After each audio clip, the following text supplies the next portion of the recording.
क्या आपने कभी ऐसा महसूस किया है कि आप रात भर 8 घंटे की बेहतरीन नींद लेते हैं, लेकिन सोमवार की सुबह उठते ही आपको ऐसा लगता है जैसे रात भर किसी ने आपसे पत्थर तुड़वाए हों?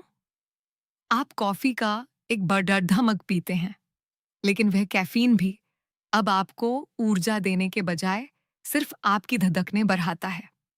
हम इसे अक्सर सिर्फ वीकेंड हैंगओवर या आम थकान मानकर टाल देते हैं।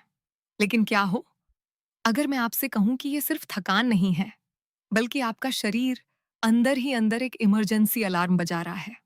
आज के समय में, खासकर भारत के इस बेहद दबाव वाले कॉरपोरेट माहौल में, हम सिर्फ काम नहीं कर रहे हैं, हम अपने शरीर को अंदर से खोखला कर रहे हैं।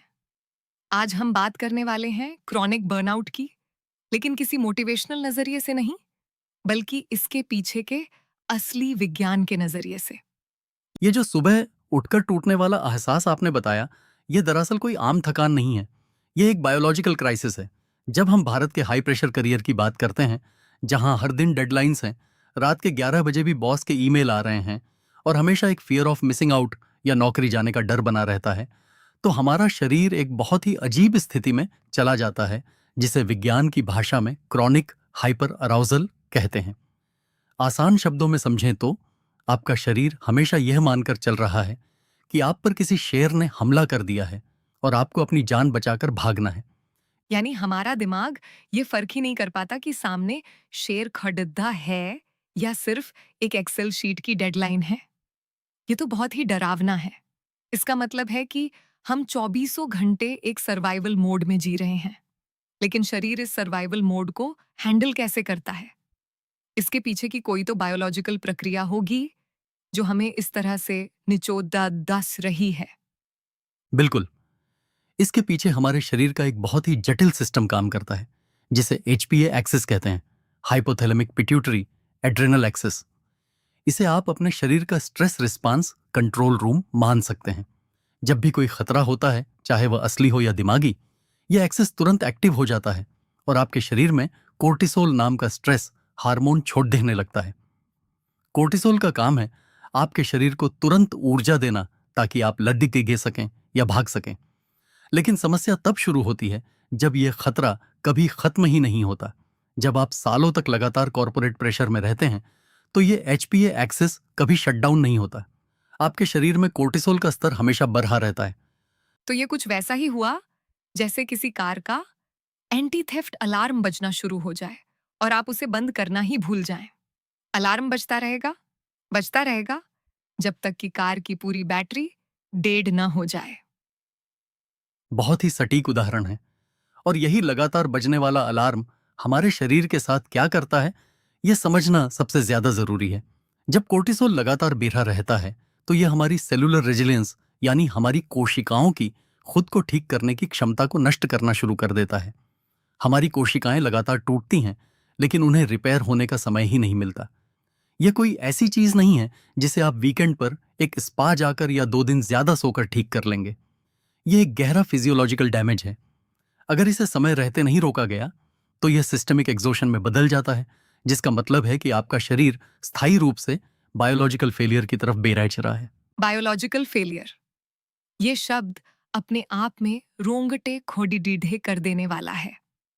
हम अक्सर बर्नआउट को सिर्फ एक मानसिक स्थिति मानते हैं कि यार काम करने का मन नहीं कर रहा या मैं बहुत स्ट्रेस में हूं। लेकिन आप जो बता रहे हैं उसके हिसाब से तो ये हमारे शरीर के हार्डवेयर को ही जला रहा है। अगर मैं इसे एक स्मार्टफोन से जोड़ कर देखूं, तो ये ऐसा है जैसे आपके फोन में बैकग्राउंड में 50 भारी ऐप्स चल रहे हों, फोन बहुत ज्यादा गर्म हो गया हो, बैटरी 1% पर आ गई हो, लेकिन आप फिर भी उसमें हाई ग्राफिक्स वाला गेम खेलने की कोशिश कर रहे हो। एक समय के बाद मदरबोर्ड ही जल जाएगा। एकदम सही कहा आपने। और जब वह मदरबोर्ड जलता है, तो इसके लक्षण सिर्फ थकान तक सीमित नहीं रहते। लोगों को अचानक से पैनिक अटैक आने लगते हैं, उनकी याददाश्त कमजोर होने लगती है, वे छोटी छोटी बातों पर भटकने लगते हैं। इसे हम कॉग्निटिव क्लैरिटी का खो जाना कहते हैं। आपका दिमाग धुंधलाने लगता है। आप एक ही ईमेल को 5 बार पढ़ते हैं, लेकिन समझ नहीं पाते कि उसमें लिखा क्या है। यह सब इसलिए हो रहा है क्योंकि आपका एंडोक्राइन सिस्टम जो आपके सारे हार्मोन्स को कंट्रोल करता है, पूरी तरह से संतुलन खो चुका है। ये सब सुनकर मुझे भारत की वह पूरी हसल कल्चर याद आ रही है, जहां 70 घंटे काम करने को एक मेडल की तरह पहना जाता है। हम अपनी नींद का बलिदान देते हैं, अपने शरीर को मशीन समझते हैं और सोचते हैं कि जब प्रमोशन मिल जाएगा या बैंक बैलेंस BH जाएगा, तब आराम कर लेंगे। लेकिन हम ये नहीं समझ रहे कि हम अपने ही शरीर से एक ऐसा कर्ज ले रहे हैं जिसका ब्याज इतना ज्यादा है कि हम उसे कभी चुका नहीं पाएंगे। यही सबसे बड़ी विडंबना है। हम सफलता के पीछे भागते हुए उस वाहन को ही तोड़ दे रहे हैं जो हमें वहां तक ले जाने वाला है। और जब शरीर जवाब दे देता है, तो कोई भी बैंक बैलेंस या कॉर्पोरेट टाइटल उस बायोलॉजिकल फेलियर को रातों रात ठीक नहीं कर सकता। तो फिर रास्ता क्या है? क्योंकि हर कोई अपनी नौकरी नहीं छोड़ सकता। हर किसी के पास EMI हैं, परिवार की जिम्मेदारियां हैं। हम हिमालय पर जाकर संन्यास भी नहीं ले सकते। अगर हम इस हाई प्रेशर माहौल में ही रहने वाले हैं, तो इस HPA एक्सिस को शांत कैसे किया जाए? क्या कोई ऐसा रीसेट बटन है जिसे दबाकर हम इस अलार्म को बंद बंद कर सकें? बिल्कुल है। और यहीं पर न्यूरोसोमैटिक प्रोटोकॉल्स की भूमिका आती है। देखिए, हम सिर्फ सोचकर अपने तनाव को कम नहीं कर सकते। आप खुद से यह नहीं कह सकते कि मुझे स्ट्रेस नहीं लेना है, और आपका शरीर स्ट्रेस लेना बंद कर देगा, क्योंकि यह आपके नर्वस सिस्टम में बैठ चुका है। न्यूरोसोमैटिक प्रोटोकॉल्स का मतलब है दिमाग, न्यूरो, और शरीर, सोमा, को एक साथ जोड़कर इस अलार्म को बंद करना। हमें अपने शरीर को यह विश्वास दिलाना होता है कि वह सुरक्षित है। ये बहुत दिलचस्प है। मतलब हमें अपने ही शरीर को ये यकीन दिलाना है कि भाई सब ठीक है, कोई शेर पीछे नहीं पिटी है। ये कैसे किया जाता है? कुछ व्यावहारिक तरीके क्या हो सकते हैं? इसके कई वैज्ञानिक तरीके हैं। सबसे पहला और प्रभावी तरीका है हमारी सांस। जब हम तनाव में होते हैं, तो हमारी सांसें छोटी और तेज हो जाती हैं, जो दिमाग को सिग्नल देती हैं कि खतरा है। अगर हम जानबूझकर अपनी सांसों को धीमा और गहरा करें, खासकर सांस छोड़ने की प्रक्रिया को लंबा करें, तो यह सीधे हमारे पैरासिम्पैथेटिक नर्वस सिस्टम को एक्टिवेट करता है। यह सिस्टम हमारे शरीर का रेस्ट एंड डाइजेस्ट मोड है।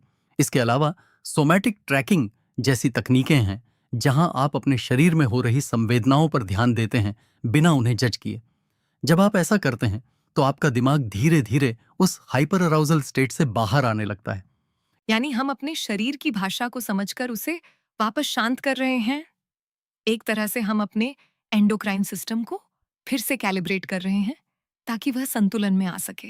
बिल्कुल। और यह एक दिन का काम नहीं है। जैसे आपने सालों लगाकर अपने शरीर को इस तनाव की आदत डाली है, वैसे ही आपको रोज इन प्रोटोकॉल्स का अभ्यास करना होगा। यह कोई लग्जरी नहीं है, यह एक बायोलॉजिकल जरूरत है। जब आप अपने नर्वस सिस्टम को शांत करना सीख जाते हैं, तो आपका कोर्टिसोल लेवल नीचे आने लगता है। आपकी कोशिकाओं को रिपेयर होने का मौका मिलता है। और सबसे बड़ी बात, आपकी कॉग्निटिव क्लैरिटी वापस लौट आती है। आप बेहतर फैसले ले पाते हैं। आपकी रचनात्मकता वापस आ जाती है। ये एक बहुत ही गहरा विचार है।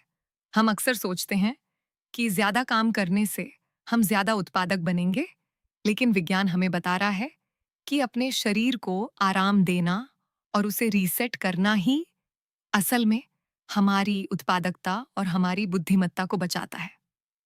आराम करना कोई कमजोरी नहीं है, बल्कि यह हमारे शरीर का मेंटेनेंस है। एकदम सटीक बात। अगर आप अपने शरीर को एक फॉर्मूला 1 रेसिंग कार मानते हैं, तो आप उसे लगातार 300 किलोमीटर प्रति घंटे की रफ्तार से नहीं चला सकते। उसे पिट स्टॉप पर लाना ही पुडीडी हचता है। उसके टायर बदलने पीडीडी हचते हैं। इंजन को ठंडा करना पुडीडी हचता है। अगर आप पिट स्टॉप पर नहीं रुकेंगे, तो कार रेस के बीच में ही ब्लास्ट हो जाएगी। न्यूरोसोमैटिक प्रोटोकॉल्स आपके शरीर के वही पिट स्टॉप हैं। क्या कमाल का नजरिया है!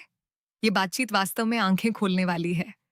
हमने आज ये समझा कि क्रॉनिक बर्नआउट सिर्फ हमारे दिमाग का वहम नहीं है, बल्कि यह हमारे शरीर के भीतर होने वाली एक बहुत ही वास्तविक और खतरनाक टूट-फूट है।